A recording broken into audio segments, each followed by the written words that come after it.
أعوذ بالله من الشيطان الرجيم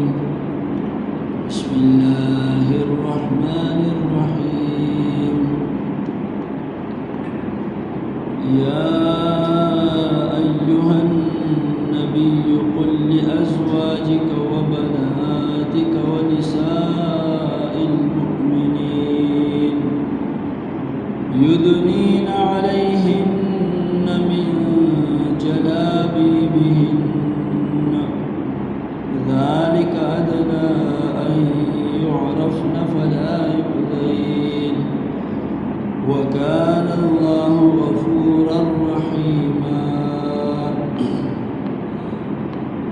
صدق الله العظيم سورة الأحزاب دوشتم سپارا او یوکم شپیتا نمبر آیت ودی آیت کی اللہ جل جلالہ د اسلامی احکاماتو کی یو حکم بیانی چی غد پردہ نبی کریم صلی اللہ علیہ وسلم تا اللہ جل جلالہ خطاب کئی چی خپلو بیبیانو تا او خپلو نونو تا او د مومنانو خزو تا حکمو کئی چی غی پردو کی پردا غٹ غٹ سادرون راوالی او بخپل ځان باندې واچو چې داغي د جسم لغونتی جزهم یو بل سړی ونویني او فتنه کې مبتلا نشي پردا دا د مؤمناتو خزو د پاره عزت ته او دا د دین ناموس ته باید چې زنانا په پردې باندې او په حجاب باندې فخر وکړي ځکه چې په دې کې د دې عزت ته او په دې کې د دې ناموس ته او دا د الله جل جلاله د طرفنا یو حکم وګڼي او فریضه وګڼي ځکه چې زمونږ د پاره زمونږ د زنانو د پاره نمونه او ماډل د محمد رسول الله صلی الله علیه وسلم بیبیان دي او د هغې نونه دي ام المؤمنین عائشه صدیقه رضی الله تعالی عنها دا زمونږ دپاره نمونه ده زمونږ دپاره نمونه ام المؤمنین خدیجة الکبرى رضی الله تعالی عنها ده زمونږ دپاره نمونه زینب بنت خزیمه رضی الله تعالی عنها ده زمونږ د زنانو دپاره نمونه دا زینب بنت جحش رضی الله تعالی عنها ده زمونږ د زنانو دپاره نمونه فاطمه الزهرا رضی الله تعالی عنها ده ام الفضل رضی الله تعالی عنها ده ام شریک رضی الله تعالی عنها ده د فلمونو خزي دا زمونږ د زنانو دپاره نمونه او ماډل نه دی نو دوی به د صحابیاتو نه عبرت اخلي د فاطمه الزهرا رضی الله تعالی عنها نه به عبرت اخلي هغې به فرمایل چې زه کله وفات شم نو زما جنازه به د شپې اوچتوئ چې زما د کفن ټوټم نامحرمه ونه ویني په بغداد کې یو قصاب و هغه به څاروی لاله و د سهار د مانځه نه مخکې په تیاره کې بیا به واپس کور ته رالی چې کله به رڼا ولګېده نو په رڼا کې به دوکان ته لاړې او غوښه به خرڅوله دا د ده ترتیب و یو شپه دی را روانو میخه یې لاله کړې وه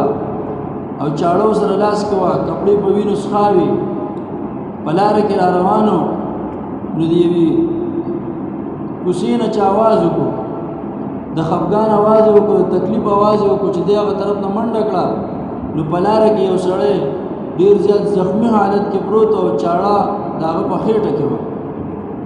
دی په منډه ورغلی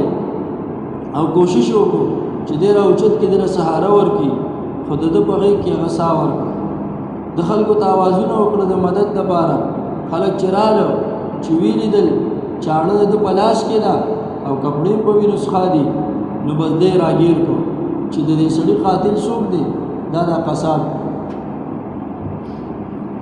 دی چې کله د پانسۍ حکم پې جاري شو او په کومه ورځ پانسي کېده نو د ټولو خلکو ته یې اواز وکړو چې ای خلکو وایي زما دې په هغه ذات باندې قسم وي چا چې زه پیدا کړی ما وایي د چا په قتل کې چې زه پانسي کېږم وایي دا سړی ما نه دی قتل کړی خو وایي د نن نه 20 کاله مخکې ما به کشتۍ چلوله او زه کشتیبان وم یو پیرا یو بابا ما سره کېناستو هغه سره پیغله لور او هغې چې کله کوزېدل نو زما نظر پې ولګېدو زما ډېره زیاته خوښه شوه ما ورپسې د نکاح پیغام ورولېږو خو زه چونکې زما اوس هوس نه کېده ډېر زیات غریب وم نو هغې ما له هغه رانه کړه وایي بیا څه وخت پس 3-4 کاله تېر شوي ما سره په کشتۍ کې یو زنانه او سره یو ماشوم هغه کېناستلو چې موږ د دې دریاب نه پورې باسه چې هغې کېناستل نو چې زه کله دریاب منځ ته شوم زما پر دې زنانه نظر ولګېدو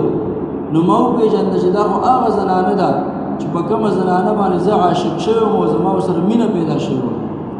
نو هغه زړې خبرې او زوړ عشق او مینه ما ته رایاده شو نو وایي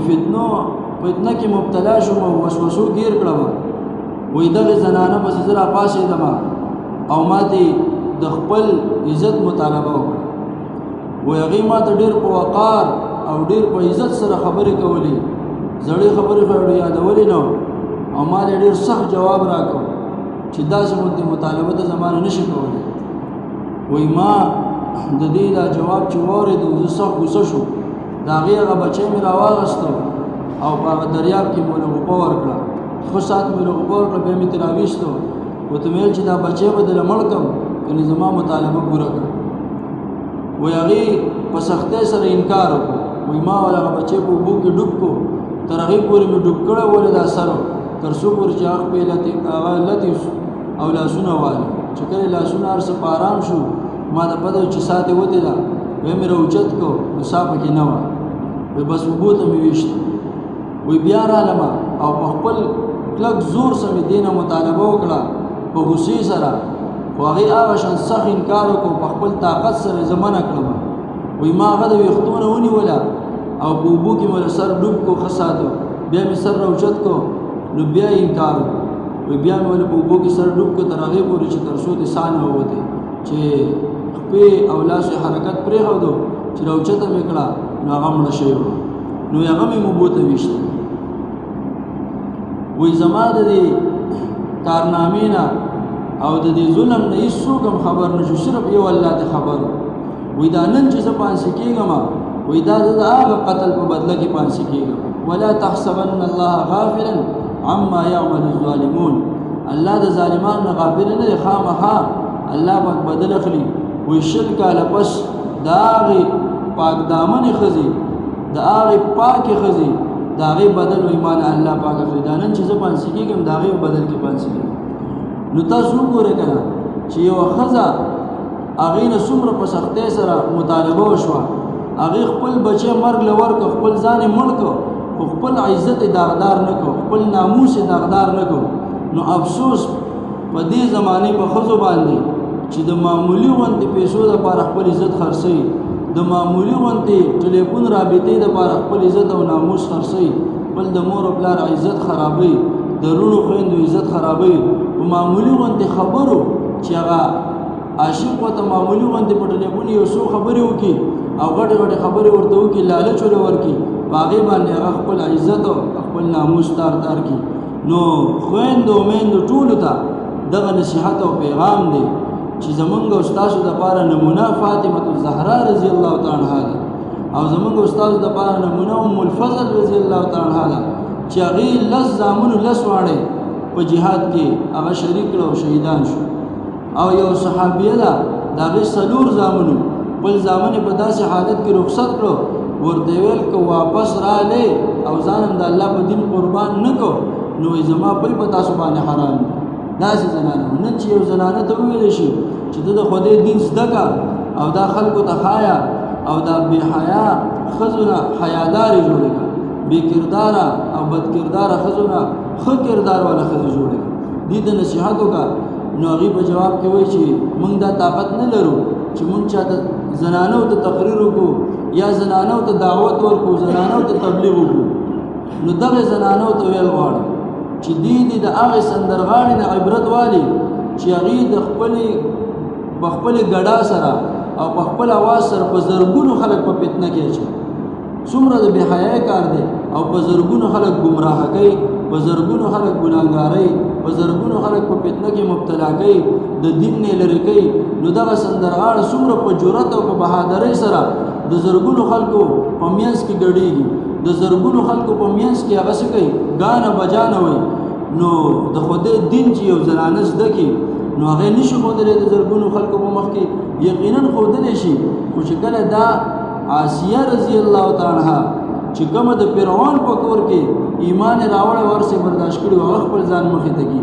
ام الفضل رضی الله تعالی عنها خپلې مخې ته کړي، او دغه فاطمه الزهرا رضی الله تعالی عنها خپلې مخې ته کړي،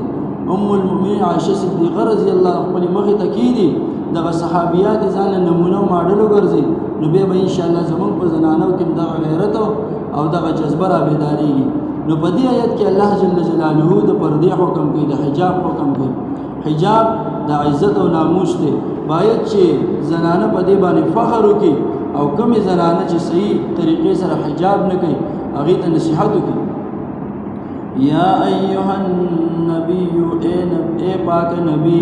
قل لازواجک اوایا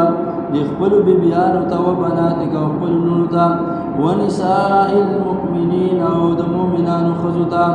یدنینا چې راښکته کړي دوی علیهن په خپلو ځانونو باندې من جلابیبهن غټ غټ څادرونه. ذلک ادنا دا خبره ډېره زیاته قریبه ده ان یعرفنا دې ته چې دوی وپېژندلی شي فلا یؤذینا نو تکلیف به ورنه کړی شي دوی ته. داسې چلو چې د پردې د حکم نه مخکې زنانه به د شپې راووتې د قضای حاجت دپاره نو دې منافقانو او دا بدکرداره چې کوم سړي وو دوی به اوازونه ورته کوله او تنګول به یې کوله. نو الله جل جلاله د زنانو دپاره د پردې حکم هغه را نازل کړو. دا حکم د هغې زنانو دپاره دی د پردې چې کومې آزادې زنانه دي وینځي نه ګورې ها وینځي نو الله جل جلاله دا حکم دې دپاره نازل کړو چې کومې آزادې ښځې دي حرایر ورته وایي په عربۍ کې او کومې ایمانې وینځي په هغې کې فرق راشي. د وینځو دپاره پرده نشته دی او د آزادو ښځو دپاره څه شته پرده لازم ده. نو چې کله د صحابو په دور کې به کومې ښځې پرده کړې وه هغې ته به چا داسې کتل هم نو ځکه چې خلکو ته پته وه چې دا آزاده زنانه ده او چې کومې ښځې به پرده نه وه کړې هغې ته به خلکو کتل ځکه چې دا ښځې خو به خرڅېدې نو هغه وینځي. عمر فاروق رضی الله تعالی عنه یوه ښځه ولیده وینځه او مخ یې پټ کړی و، مخ نه یې وله کپړه لرې کړه وایي ته به مخ نه پټې ځکه چې بیا په تاسو کې په آزادو ښځو کې فرق څه دی او نن څوک پرده نه کوي. پته ده شته چې کوم ځان ډېر اوچت ګڼي نو هغې مخ ښکاره کړی مټ یې ښکاره کړي ځان ته ډېر عزتمن ښکاري په دې کې او چې کومې غریبانانې زنانې نو هغې ځان پټ کړی. نو ګوره یاد ساتئ اسلام هم دا حکم کړی چې کوم آزاد مخ ګرځي آزادې مټې ګرځي نو د دې مثال د وینځو دی او چې کوم پټ جسم ګرځي نو د هغې مثال څه دی د حرایرو د آزادې ښځې دغه دی ګوره په حقیقت کې. نو الله پاک فرمایي ذالک دا پرده ادنا قریبه ده دې ته ان یعرفن چې وپېژندلی شي نو لرې نه بیا خلکو کتل چې په پرده کې زنانه روانه ده نو بیا پته ولګي چې دا آزاده زنانه ده نو بیا به ورته آواز نشو کولی. فلا یؤذینا نو دوی ته به تکلیف نشو ورکولی. وکان الله دی الله تعالی غفورا مهربانه بخونکې رحیما مهربانه دی. الله پاک دومره مهربانه دی چې په وړو وړو مسایلو ته هم ګوره د الله جل جلاله هغه ښه توجه او د هغې باره کې محکمات نازلوي چې زما بندګانو ته تکلیف نه. لئن لم ینتهي المنافقون اوس الله پاک فرمایي کچری دا منافقان من نشو والذین خلق فی قلوبهم مرض مراد زنات ته چې دا غي پړه کې مرض دی بیماری ده والمرجفون او هوایی خبره خورون کې په مدینه دی په مدینه کې نو لنغرینک بهم نبی کریم صلی الله علیه وسلم ته الله پاک وایي موږ به تا مسلط کو په دبانې بهم په دې منافقانو باندې ثم لا یجاورونک بیا بدی پاتې نشي تا سره فيها په دې مدینه کې الا قليلا مگر لږ وخت په دې آیت کې دمکی د منافقانو ته چې پیغمبر علیه السلام داسې قوت ورکما چې دا منافقان تاسو کوم ځای کې وینئ دا کافران دا زناکار نو تاسو کوم ځای کې وینئ هغه ځای کې رانیسئ او قتلوئ ملعونین دی لعنت کړی شوی دی په دې باندې اینما ثقفو چې کوم ځای کې وموندې شو دوی اخذوا ودنولې شي دوی وقتلوا او قتل کړی شي تقتیلا په طریقې سره سنت الله دا دستور د الله تعالی دی په الذين خلقو کې خلو من قبل چې مخکې تیر شوي دي مخکې امتونو کې چې کوم منافقان او بدکردار خلک تیر شوي هغه کې دستور خداوندی داو چې کوم ځکه ویني او رانیسه او قتلوي ولن تجد او هرگز تبونمومي لسنت الله دا الله دستور دبارا تبديلا سبدلنو دا کافی دی واخر دعوانا الحمد لله رب العالمين دعا سبحانك اللهم وبحمدك اشهد ان لا اله الا انت استغفرك واتوب اليك سبحان ربك رب العزه عما يصفون وسلام على المرسلين والحمد لله رب العالمين آمين آمين يا رب